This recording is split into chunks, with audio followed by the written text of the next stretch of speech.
হঠাৎ আপোনাৰ মোবাইলৰ চাৰ্জ কম হৈ গ'ল, আপুনি য'ত গৈছে তাত কোনো ইলেক্ট্ৰিচিটি নাই।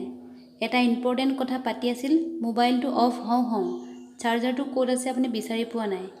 এইবোৰ সমস্যাক লৈ আপুনি আৰু মূৰ গৰম কৰাৰ প্ৰয়োজন নাই।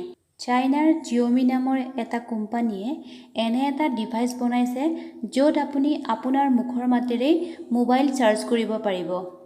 ইয়াক সাউণ্ড চাৰ্জিং ডিভাইচ বুলি কোৱা হয়। চিষ্টেমত প্ৰথমে আপোনাৰ মাতবোৰ একলগ কৰিব, সেই এনভাইৰনমেণ্টেল ভাইব্ৰেশ্যনক মেকানিকেল ভাইব্ৰেশ্যনলৈ কনভাৰ্ট কৰিব আৰু মেকানিকেল ভাইব্ৰেশ্যনক শেষত গৈ ইলেক্ট্ৰিকেল এনাৰ্জিলৈ ৰূপান্তৰিত কৰি আপোনাৰ মোবাইলটো হৈ পৰিব চাৰ্জ। হয় বন্ধুসকল, কথাটো শুনি আচৰিত যেন লাগিলেও অলৰেডি এই চিষ্টেমৰ ওপৰত কাম ষ্টাৰ্ট হৈ গ'ল। আগৰবাৰৰ দৰে এইবাৰো আপোনালোকলৈ আগবঢ়াই অনা অসমীয়া শব্দটো হৈছে আকনা। আকনা হৈছে কাণ তাল মৰা। এনেকুৱা আৰু অধিক তথ্যৰ কাৰণে মোৰ এই চেনেলটো শ্বেয়াৰ, ছাবস্ক্ৰাইব আৰু লাইক কৰিবলৈ নাপাহৰিব। আকৌ লগ পোৱাৰ প্ৰতিশ্ৰুতিৰে জয় আই অসম।